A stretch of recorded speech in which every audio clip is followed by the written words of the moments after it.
So hello friends, once again welcome at Mahakal IAS. और आज है 9 जुलाई 2026। दो हिंदू एडिटोरियल डिस्कशन मुझे करना है। हिंदू और इंडियन एक्सप्रेस के जो भी इंपॉर्टेंट एडिटोरियल आए हैं 9 जुलाई के लिए वो हम डिस्कस करेंगे, हिंदू न्यूज़पेपर के और इंडियन एक्सप्रेस के। दो इशू हैं, बहुत बड़ा वीडियो होने वाला नहीं है, 10 से 15 मिनट में पूरा निचोड़ जो है न्यूज़पेपर के एडिटोरियल का वो मैं आपको देने वाला हूँ। पहला इशू है India economic prospect after West Asia crisis. West Asia crisis के बाद, क्रूड ऑयल की क्राइसिस के बाद ईरान, यूएसए और इसराइल का जो लगातार महायुद्ध चल रहा था, महाभारत, उसके बाद क्या क्या प्रॉब्लम क्रिएट हुई हैं। साथ ही रसिया यूक्रेन का वॉर तो आप जानते हो। पहला इशू डिस्कस करेंगे। दूसरा है child care as critical public infrastructure. जिस तरीके से कैप जिमनी के जो कैंपस है उसमें किस तरीके से चाइल्ड केयर में क्रिचिस में किस तरीके से बच्चे के साथ व्यवहार किया गया, ठीक है, उसको पीट तक दिया था, शायद पटक दिया था बच्चे को, वो सारी चीज़ें हम डिस्कस करेंगे। दो इशू डिस्कस करना है। पहला इशू ये है कि भाई लगातार क्रूड ऑयल की प्राइसेस इंक्रीज हो रही है, पेट्रोल की प्राइसेस इंक्रीज हो रही है। भारत देश में किस तरीके से आपने देखा कि लिक्विफाइड पेट्रोलियम गैस और लिक्विफाइड नेचुरल गैस की कितनी ज़्यादा कमी हो गई थी, उसके रिगार्डिंग ये पूरा इशू है। तो अभी रिसेंटली एक मेमोरेंडम ऑफ अंडरस्टैंडिंग पर बात चल रही है, प्री मेमोरेंडम ऑफ अंडरस्टैंडिंग पर, प्रिलिमिनरी एमओयू पर, कि यूएसए और ईरान के बीच में साइन हो गया है प्रिलिमिनरी मेमोरेंडम ऑफ अंडरस्टैंडिंग, जिसके माध्यम से जो आपका स्ट्रेट ऑफ हॉर्मज है उस स्ट्रेट ऑफ हॉर्मज को ओपन करने की बात की जा रही है, रीओपन करने की बात की जा रही है। अगर ऐसा होता है तो उससे कहीं ना कहीं स्टेबिलिटी आ जाएगी, सप्लाई चेन डिस्ट्रप्शन का इशू सॉल्व हो जाएगा सभी देशों का। इंडिया में जो क्रूड ऑयल की प्राइसेस है, जो गैस की सप्लाई का शॉर्टेज है, वो पूरी तरीके से खत्म, मतलब ठीक हो जाएगा पहले कंपेयर में। और जो भी जैसे टाइल्स है, टाइल्स की कितनी सारी प्राइस बढ़ गई है, और आपकी लिक्विफाइड पेट्रोलियम गैस की प्राइसेस बढ़ गई है, नेचुरल गैस की, लिक्विफाइड नेचुरल गैस की, हर जगह की प्राइसेस बढ़ रही है, पेट्रोल की प्राइसेस बढ़ रही है, डीजल की प्राइसेस बढ़ रही है। वो प्राइसेस में स्टेबिलिटी देखने को मिलेगी। प्रॉपर जो भी आपके टैंकर वगैरह स्टेट ऑफ हॉर्मज से पास हो सकते हैं। सो ट्रेड का जो है ना, ट्रेड एक अच्छे तरीके से बढ़ने लगेगा, फ्लोरिश होने लगेगा। साथ ही साथ इसकी कमी के कारण देखो इंडिया में जीडीपी ग्रोथ आप देखोगे 2025-26 में तो 7% का जीडीपी ग्रोथ था आपका, बट अभी रिसेंटली क्या है, ग्रोथ हमारा कम हो रहा है। क्यों कम हो रहा है? क्योंकि कहीं ना कहीं क्रूड ऑयल प्राइसेस के वैल्यू बढ़ रही है और सप्लाई चेन डिस्ट्रप्शन है। क्या चैलेंजेस देखने को मिले हैं? तो क्रूड ऑयल की प्राइसेस लगातार दोस्तों बढ़ी है। 2026-27 के कंपेयर में, 25-26 कंपेयर में ग्रोथ हमारी यहाँ पर कम हुई है। इल्लिनो रेनफॉल, आप जानते हो इल्लिनो जो होता है ना, उससे रेनफॉल को कम करता है। याद कैसे रखोगे? इल्लिनो, जब भी इल्लिनो आएगा तो ड्रॉट होगा, ड्रॉट, सूखा पड़ जाएगा। तो इल्लिनो का ई और ड्रॉट का डी ये सेम है। तो इल्लिनो जब भी आएगा तो सूखा पड़ेगा, और लानीना जब भी आएगा, लानीना जब भी आएगा वो रेनफॉल लेकर आएगा, लानीना जब भी आएगा वो रेनफॉल लेके आएगा, ऐसे याद रखो आप। और इल्लिनो का डी और ई पास पास है, तो इल्लिनो आएगा तो ड्रॉट लाएगा, सूखा पड़ जाएगा, इतना याद रखो। वीक मानसून है, अभी क्रॉप की प्रोडक्टिविटी बहुत कम है। रबी क्रॉप हो जैसे आपकी व्हीट, और आपकी जो खरीफ क्रॉप है जैसे कि राइस, उसमें भी बहुत ज़्यादा मानसून उतना नहीं है, तो उस वजह से कमी आ रही है, ठीक है, प्रोडक्टिविटी में, क्योंकि राइस के लिए बहुत सारा पानी चाहिए तभी अच्छे से उसकी प्रोडक्टिविटी मिलेगी। तो क्रॉप की प्रोडक्टिविटी भी बहुत कम है दोस्तों। आरबीआई कहीं ना कहीं अपना सरप्लस डिविडेंड दे रहा है, उससे गवर्नमेंट आने वाले टाइम में सब्सिडी पे ज़्यादा से ज़्यादा खर्च कर सकता है, गवर्नमेंट अपना एक्सपेंडिचर बढ़ा सकती है, ठीक है। आरबीआई का जो प्रोजेक्टेड रियल जीडीपी ग्रोथ है ना, वो 6% का है। आरबीआई का जो है प्रोजेक्टेड रियल जीडीपी ग्रोथ है ना, वो 6% का, यहाँ पे याद रखेंगे।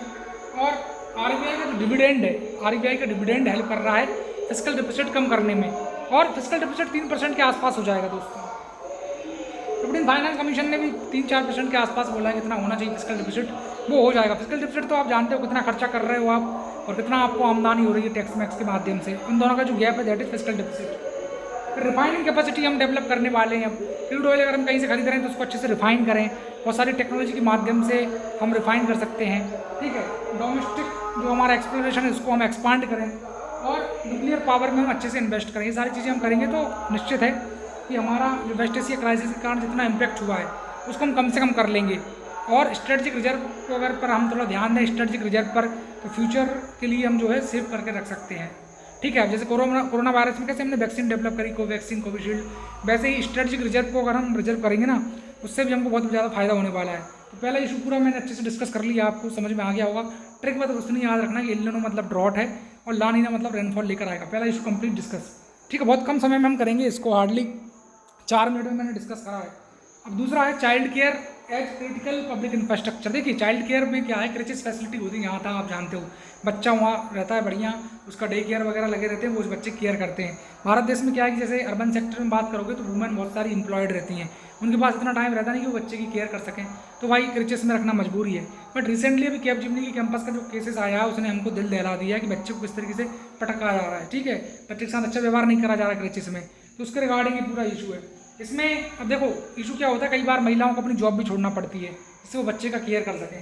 तो यही लिखा है, India higher female labour force participation एक इनएडिक्वेट चाइल्ड केयर सपोर्ट है, ज़्यादा से ज़्यादा जो फीमेल है वो कहीं ना कहीं एम्प्लॉयड है, तो उससे बच्चे का जो एक सपोर्ट मिलना चाहिए बच्चे को बचपन में, वो मिल नहीं पाता है। साथ ही साथ बहुत सारे women compelled to leave employment, बहुत सारी महिलाओं को क्यों अपना जॉब छोड़ना पड़ता है, उसके पीछे क्या रीज़न हो सकते हैं दोस्तों? तो केयर गिविंग रिस्पॉन्सिबिलिटी, केयर देना होता है इसलिए। दूसरा loss of house hold income, house hold income का लॉस हो जाता है, एक तो वो भी रीज़न है आपका, ठीक है। और जब महिलाएं अपनी जॉब छोड़ देती हैं बच्चे की केयर के लिए तो उससे लेबर प्रोडक्टिविटी घटती है, मैन्युफैक्चरिंग सेक्टर में उनका जो शेयर है वो घटता है, उससे जीडीपी ग्रॉस डोमेस्टिक प्रोडक्ट पे बहुत बड़ा गहरा असर पड़ता है ओवरऑल इंडिया की, ठीक है। और स्लोअर इकोनॉमिक ग्रोथ होती है, persistent gender equality, gender equality बढ़ते जाती है, फिर महिलाएं उतनी सशक्त नहीं हो पाती हैं, वुमेन एम्पावरमेंट उतना नहीं हो पाता है, महिलाएं आगे नहीं बढ़ पाती हैं, घर तक सीमित रह जाती हैं, पैट्रियार्कल माइंडसेट बढ़ जाता है, तो बहुत सारे सोशल इशू भी, सोशल स्टिग्मा फेस करने पड़ते हैं वुमेन को। ग्लोबल बेस्ट प्रैक्टिस के लिए सिंगापुर का मॉडल अपना सकते हो। सिंगापुर ने किस तरीके से इंटीग्रेट करा है चाइल्ड केयर को नेशनल डेवलपमेंट में, एक्सपांड किया है pre school child care capacity को, इसको आपको ध्यान रखना चाहिए, ठीक है।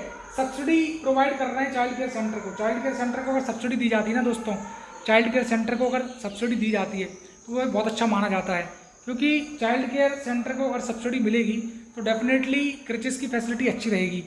साथ ही साथ क्रिचेस के लिए आपको जो करना चाहिए वो क्या करना चाहिए, कमेटी वगैरह बना सकते हो, क्रिचेस गाइडलाइन फैसिलिटी जो है, गाइडलाइन जो है, क्रिचेस गाइडलाइन जो है ना फैसिलिटी गवर्नमेंट की, वो लेटर स्पिरिट में फॉलो होना चाहिए। और क्रिचेस मॉनिटरिंग कमेटी, क्रिचेस मॉनिटर कमेटी हो जो देखे कि बच्चे का सही से केयर लिया जा रहा है नहीं लिया जा रहा।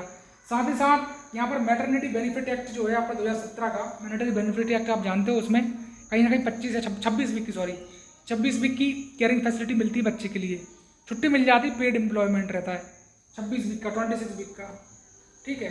पहले कम था 22 वीक था आई थिंक, अब 26 वीक कर दिया है। मैटरनिटी बेनिफिट एक्ट 2017 के माध्यम से क्रेच फैसिलिटी की बात की गई है। और जो भी आपका एम्प्लॉयर है, एम्प्लॉयर अच्छे से अगर बच्चे की केयर नहीं ले रहा तो उसके खिलाफ कुछ कार्रवाई भी होना चाहिए, उसकी एक रिस्पॉन्सिबिलिटी है। महिलाएं जो मदर हैं वो 4 विजिट उनको मिलना चाहिए, वो अपने बच्चे को 4 बार देख सकती हैं एक दिन में, तो 4 विजिट महिला की कंपलसरी होना चाहिए, मदर की जिसका वो बच्चा है उसके रिचेस में, ठीक है। और एम्प्लॉयर की एक रिस्पॉन्सिबिलिटी यहाँ पर जो है तय होना चाहिए।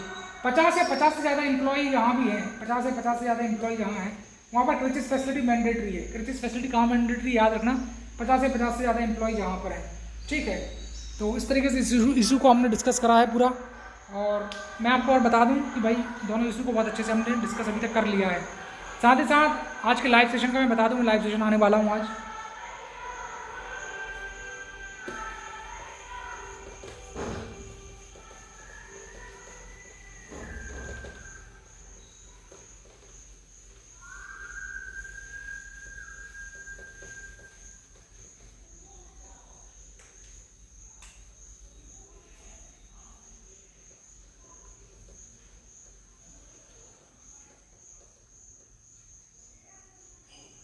लाइव सेशन आज है आपका 7:30 बजे से 9:30 बजे तक रात में, ठीक है। लाइव सेशन 7:30 बजे से 9:30 बजे तक रात में रहेगा दोस्तों, तो आपको ये लाइव सेशन ज्वाइन करना है, ठीक है, महाकाल IAS यूट्यूब प्लेटफॉर्म पर।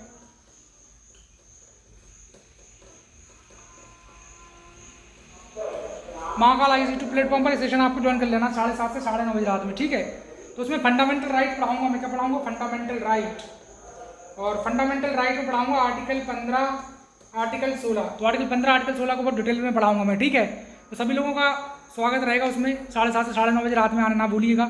साथ ही साथ इथिक्स की भी मैं आंसर राइटिंग करा रहा हूँ, 2 क्वेश्चन की आंसर राइटिंग हो चुकी है, आज क्वेश्चन नंबर 3 की आंसर राइटिंग होगी इथिक्स में। क्वेश्चन आप नोट कर लो कि what do mean by deontological approach, what do you mean by deontological approach, also discuss along with quote of also discuss along